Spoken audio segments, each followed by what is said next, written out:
तो ये बिल्डिंग है भाई, देखो यहाँ पर जो है वो सब कुछ दिखाया जाता है। ये शायद रेस्टोरेंट भी है कोई एक, और टिकट कहाँ दिखानी है वो देखना पड़ेगा। अच्छा, इनका डायरेक्ट नाम है टोक्यो बेया टुडे। तो एक तो 11 बजे शो होता है और एक शाम को 7 बजे होता है, तो उसका 6:50 वाला है। पर शाम वाला ना ऑनलाइन नहीं दिखा रहा था, मेरे को 11 बजे वाला ही दिखा रहा था। अगर शाम वाला होता तो मैं शाम को ही लेता। वैसे तो जापान में मेरी जल्दी आँख खुलने लग गई है सुबह, क्योंकि इंडिया से 3.5 घंटे का डिफरेंस भी है ना, तो उस हिसाब से मैनेज हो जाता है। बट स्टिल मैं ऐसे शोज़ ना शाम के टाइम ही प्रेफर करता हूँ। मान लो सुबह नहीं उठ पाए किसी रीज़न की वजह से, तो कम से कम मिस तो नहीं होगा शो। तो देखो यहाँ पे शू रैक लगा रखा है, जूते उतार के फिर अंदर जाना है। वो मतलब उनका एक तरह से प्ले वो है फील्ड, जैसे काइंड ऑफ अपने कुश्ती में होता है ना, कुश्ती का दंगल मूवी देखी होगी अगर आपने, तो उसमें भी वो रेडी करते हैं मिट्टी वाला पूरा, उसी टाइप का ही रहता है इनका भी। और वो हमारी बैठने की सीट्स हैं, तो मैंने पता कर लिया वेजिटेरियन ऑप्शन है इनके पास, कह रहे वेज दे देंगे। पानी वानी ट्रे वगैरह सब रखी हुई है, वहीं पे ही खिलाएंगे। और यहाँ सामने पूरा ट्रेनिंग व्रेनिंग जो भी चलेगी उनकी वो होगा। कह रहे हैं बस 5 से 7 मिनट में शुरू करने वाले हैं। चलो भाई एंट्री हो गई है, ये देखो इस तरह का पूरा इन्होंने रेडी कर रखा है। तो ये कह रहे कहीं भी बैठ जाओ, बट दीवार से शुरू कर देना ताकि भीड़ भड़क्का ना हो। तो सही है, मैं आगे वाली लेन में ही ले लूँगा, 3री नंबर की सीट है। यहाँ से दिख भी अच्छे से जाएगा, बढ़िया। वैसे पीछे से भी दिख जाएगा, पर वही है लोगों के सर अड़ेंगे फिर थोड़े ना। गद्दी लगा रखी है इन्होंने नीचे बैठने के लिए, मस्त है एकदम। देखो लिखा भी हुआ इन्होंने फुली रिजर्व्ड है आज के लिए, तो इसलिए बिल्कुल स्पेस मत छोड़ना बीच में, कोने कोने में जाके बैठो। एंड ये इनकी भाई पूरा एरिना या रिंग आप कह सकते हो, मोटी सी रस्सी लगी हुई है चारों तरफ, गोल घेरा मतलब सर्कल बना के, और बीच में मिट्टी है पूरी। तो अभी देखो जो मई 2025 में टूर्नामेंट हुआ ना, उसकी फुटेजेस चला रखे हैं यहाँ पे। तो इस तरह के मैचेस होते हैं। ये देखो भाई साहब, अब तो ये मैचेस कुछ ज़्यादा लंबे नहीं चलते, मतलब कुछ ही सेकंड्स में या मिनट्स में ख़त्म हो जाते हैं। लेकिन पहले भाई साहब क्रेजी सीन होता था। मतलब कई साल पहले क्या रूल होता था, जब तक लड़ाई होती है जब तक दोनों में से किसी एक की डेथ नहीं हो जाती। बट अब नहीं है वैसा कुछ सीन, इतना एक्सट्रीम नहीं करते। ये देखो भाई, तो ये तो है पूरा प्रोफेशनल अरीना, और ये है प्रैक्टिस। इसमें देखो वो लाइन नहीं अच्छा बनी हुई है, लाइनें मिट गई है पर हाँ बना रखी है। तो चलो शुरू होने वाला है भाई। अब यहाँ पे ना मतलब पूरी हिस्ट्री भी बताएंगे सूमो रेसलिंग की, और भी काफ़ी चीज़ें बताएंगे। तो भाई वेजिटेरियन जो जो लोग हैं उनके लिए ऐसा टोकन दे गए ग्रीन कलर का, तो जिनके यहाँ टोकन है उनको वेजिटेरियन सर्व करेंगे हॉट बॉल का। तो सबसे पहले तो आप खाना देख सकते हो जो सूमो रेसलर्स खाते हैं। काफ़ी सारी सब्जियां और चिकन डाली हुई है सूप में, और साथ में स्टीम्ड राइस है। सेम खाना मैं भी खा रहा हूँ, बस चिकन निकलवा के, मतलब ये प्योर वेजिटेरियन है, और साथ में बाकी चावल वगैरह तो है ही। और ये साथ में देखो अचार भी दिया हरे रंग का। तो ये 2 सूमो रेसलर्स है जो हमें आज सब कुछ बताने वाले हैं सूमो रेसलिंग के बारे में। एंड एक और चीज भाई, ये दोनों ही रेसलर्स जो है वो रिटायर्ड है अपने करियर से, मतलब अब ये प्रोफेशनली जो है वो सूमो नहीं है।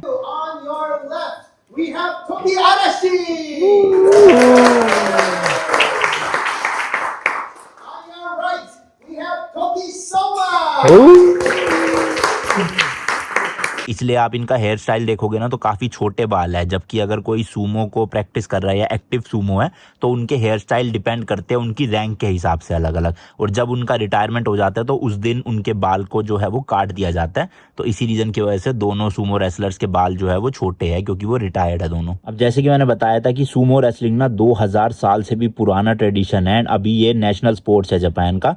बट इनकी हिस्ट्री बुक्स के अकॉर्डिंग ना सूमो रेसलिंग 1400 साल पुराना गेम है, जबकि पुराने जमाने की पेंटिंग्स जो होती है ना उसमें भी सूमो को दिखाया गया है। अब एक एवरेज सूमो रेसलर की जो रिटायरमेंट एज होती है ना वो अराउंड 30 से 35 साल के बीच में होती है, और आप समझ लो 25 साल की उम्र में उनका पीक करियर चल रहा होता है। एक सूमो रेसलर का एवरेज वेट ना अराउंड 162 kgs होता है, और एवरेज हाइट 6.1 फीट। अभी तक के जो सबसे हैवी सूमो रेसलर थे उनका नाम था ओरोरा, वो रशिया से थे, और उनका वेट था भाई 292 kgs, भाई साहब क्रेजी। बट उनकी रिटायरमेंट के बाद आप फोटो देख सकते हो, उन्होंने अराउंड 100 किलो वजन कम करा था, और वो भी हेल्दी वे में। अब आप इस चार्ट में ना देख सकते हो सूमो रेसलिंग में जो अलग अलग रैंक होती है ना वो किस हिसाब से होती है, और जो सबसे टॉप रैंक है वो होती है योकोजुना करके। WWE में भी पहले रिकीशी और योकोजुना आते थे, आपको याद होगा। अब वो तो सूमो रेसलर्स नहीं थे, वो एक तरह से कैरेक्टर थे। बट जैसे समझ लो कराटे में ब्लैक बेल्ट होती है सबसे टॉप, उसी तरह से सूमो रेसलिंग में योकोजुना टॉप रैंक होती है। और अभी मई 2025 में ना टोटल अभी तक सिर्फ 75 योकोजुना हुए हैं, जिसमें से जो 75th है वो तो अभी मई 2025 में ही बने हैं, मतलब लिटरली कुछ हफ्ते पहले। तो ये जो आप पूरा रिंग देख रहे हो ना इसको कहते हैं स्टेबल। अब किसी भी रेसलर को अगर सूमो रेसलिंग करनी है तो उसको किसी ना किसी स्टेबल के साथ जो है वो ज्वाइन होना पड़ेगा, और वहीं पे ही रहना पड़ता है उनको, वहीं पे उनको खाना मिलता है, रहने रहने की जगह मिलती है। तो बेसिकली रूटीन क्या होता है, सुबह उठते ही विदाउट ब्रेकफास्ट जो है वो उनको पहले अपनी प्रैक्टिस करनी पड़ती है, और प्रैक्टिस में वो क्या क्या जो है वो करते हैं वो आप देखो पहले। अब सबसे पहली जो एक्सरसाइज है उसका नाम है सोनक्यो। सेकंड एक्सरसाइज फिर ये करते हैं शीको, एंड ये काफी इंटरेस्टिंग है भाई देखने में, इसमें मतलब बैलेंस बनाना पड़ता है तगड़े वाला बॉडी का।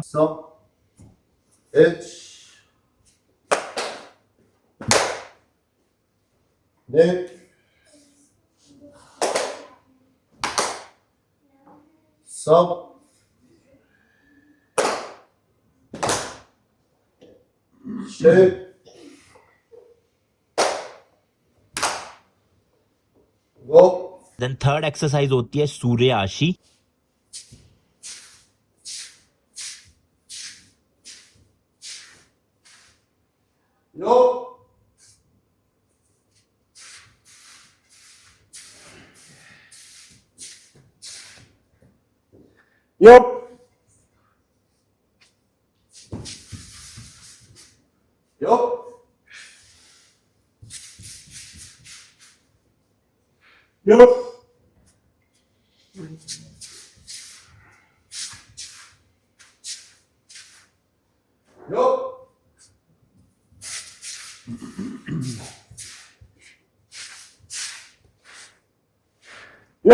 इसके अलावा प्रैक्टिस में ये लोग करते हैं बुत्सुकारी, बेसिकली पुश करने की टेक्निक्स होती है ये, आप देखो।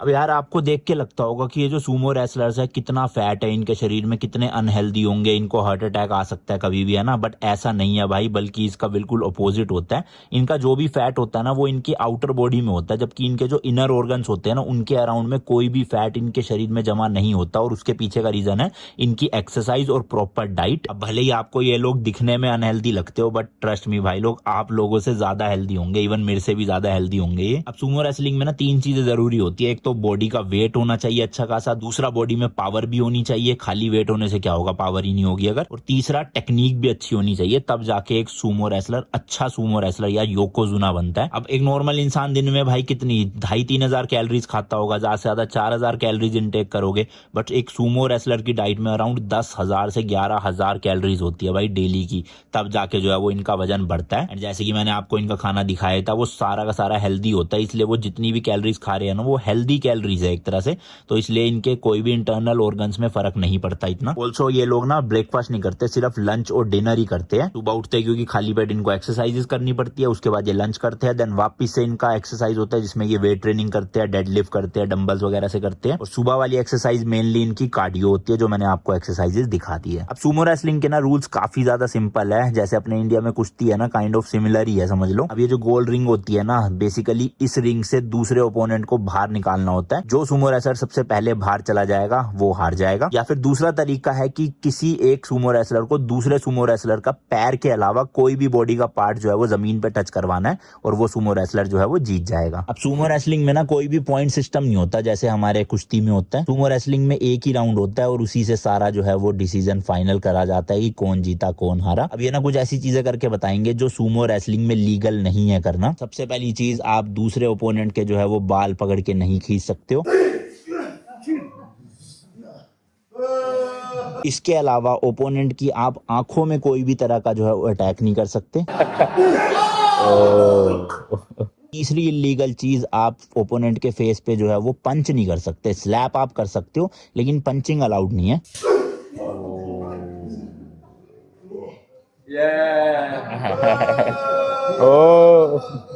चौथी इलीगल चीज, आप ओपोनेंट के किसी भी प्राइवेट पार्ट पे अटैक नहीं कर सकते।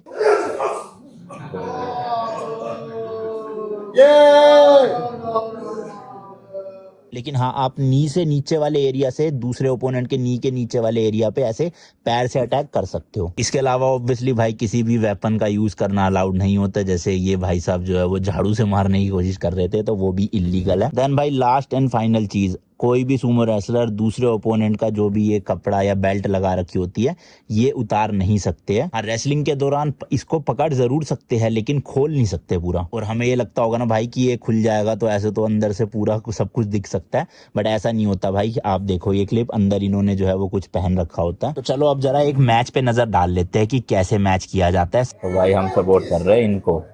बेस्ट ऑफ 3 राउंड है, मतलब 3 राउंड होंगे, जो 3 में से ज्यादा राउंड जीतेगा वो विनर होगा। चलो जी, ओके। सबसे पहले दोनों सुमो रेसलर्स जो है वो रिंग के अंदर थोड़ा थोड़ा नमक लेके डालते हैं। काइंड ऑफ एक ये ट्रेडिशन है और प्यूरिफाई करना कहते हैं इसको। उसके बाद दोनों ही ओपोनेंट जो है वो ऐसे बैठते हैं और नीचे अपनी जो फिस्ट है वो टच करते हैं, और ये टोटल 3 बार किया जाता है। अब यहाँ पे टाइम की कमी थी इसलिए इन्होंने एक ही बार ये पूरा रिचुअल करा, ना कि 3 बार। और फिर उसके बाद जैसे ही दोनों रेसलर्स जो है वो अपना फिस्ट को जमीन से टच करते हैं वैसे ही जो है वो मैच शुरू हो जाता है।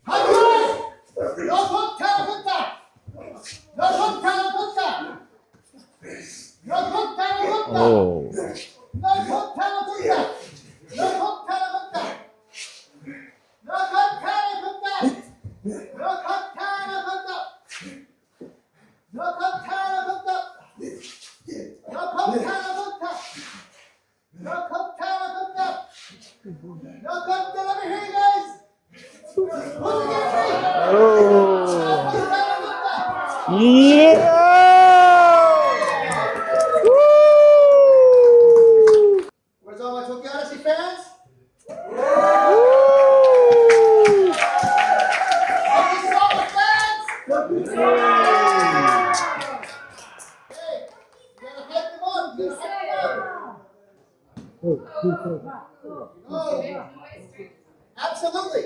Nice. Second round. Come on, Jake.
भाई बच गए।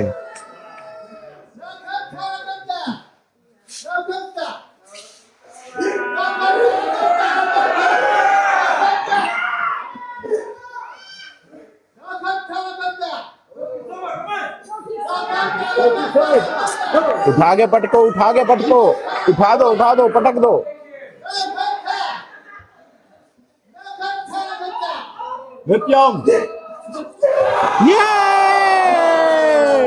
जीत गए भाई, जीत गए, कमाल हो गया। फिर जो भी भाई सुमो रेसलर जीतते हैं ना उनको प्राइज मनी मिलती है, और इस तरह से ये एनवलप दिए जाते हैं, और एक एनवलप में अराउंड 300 से 400 यूएस डॉलर होते हैं, यानी कि अराउंड 30 से 35 हजार रुपए। और ऐसी विनिंग प्राइस डिपेंड करता है कि वो फाइट जो है वो कितने बड़े सुमो रेसलर्स के बीच में या कितना क्राउड आने वाला है। तो जनरली इस तरह के 30 से 40 लिफाफे जो है वो सुमो रेसलर को एज अ विनिंग अमाउंट मिलते हैं। तो आप लगा लो भाई $400 इंटू 40 भी करोगे तो बहुत बड़ा अमाउंट बन जाता है। अराउंड 18 या 20 हजार डॉलर बन गए, जो मोटा मोटा 15 लाख रुपए होते हैं। तो विनिंग अमाउंट काफी बड़ा है उस हिसाब से। देन भाई ऑडियंस में से 8 से 10 लोगों को बुलाया गया, उनसे पूछा गया कि जो जो इंटरेस्टेड है सुमो रेसलिंग करने में या सीखने में वो लोग आ सकते हैं। तो ये सब लोग थे जिन्होंने चूज किया। मेरी कमर में दिक्कत थी इसलिए मैं तो नहीं गया। तो जो जो टेक्निक्स थी, जो जो प्रैक्टिस थी, वो सब कुछ इनको सिखाई गई। सारी एक्सरसाइजेस करना सिखाया गया जो सुबह सुबह कार्डियो में किया जाता है। एंड ये 2 बच्चे बड़े क्यूट से थे भाई साहब, ऐसे मतलब छोटे पिद्दू से थे, बट मस्त कर रहे थे एकदम। फिर ये भाई साहब को तो भाई इन्होंने क्या उठा उठा के पटकाया, भी देखना जब रेसलिंग होगी इनके बीच। तो ऑब्वियसली भाई ये लोग इतने ट्रेंड और इतने हैवी थे कि कोई भी इनसे जीत नहीं सकता था, बट ये बच्चों को जितवाने के लिए जानबूझ के ऐसे हार रहे थे। बट आप खुद ही अंदाजा लगा सकते हो भाई आपके अंदर कितनी जान होगी जो इतने भारी भरकम सुमो रेसलर्स को आप हरा पाओगे या नहीं हरा पाओगे ना। और इस तरह से ना ये झाड़ू भी मारी जाती है रिंग के अंदर, ताकि जो मिट्टी है उसको थोड़ा सा सही किया जाए, बेसिकली पैर ना फिसले शायद से इसलिए। देन एंड में बाकी जितने बचे हुए लोग थे उनके साथ फोटोज भी हुई, मेरी भी हुई, आप देख सकते हो। ओवरऑल भाई काफी मजा आया, काफी सीखने को मिला सुमो रेसलिंग के बारे में इस इवेंट से। मैं तो आपको भी रेकमेंड करूंगा, आप आ रहे हो तो जरूर ट्राई करना। चलो जी, टूर पूरा खत्म हो गया, ऑलमोस्ट 2 घंटे का ही टूर था एंड कुछ लोगों के साथ भी करवाया वहाँ पे उन्होंने। मैं तो जा नहीं सकता था, मेरे कमर में दिक्कत है, पता चले चटक जाती तो अगला 1 महीना फिर ड्राइव नहीं कर पाता यहाँ, इसलिए मैं नहीं गया। मेरा जाने का बहुत मन था वैसे, बट एंड में फ़ोटो सबकी क्लिक करी उन्होंने, तो मेरी भी फ़ोटो आ गई, आप ये देख सकते हो। और अभी मैं जा रहा हूँ यहाँ से सेंसोजी टेम्पल, वही अपना मेट्रो ट्रेन पकड़ के 30 मिनट में पहुँच जाऊँगा।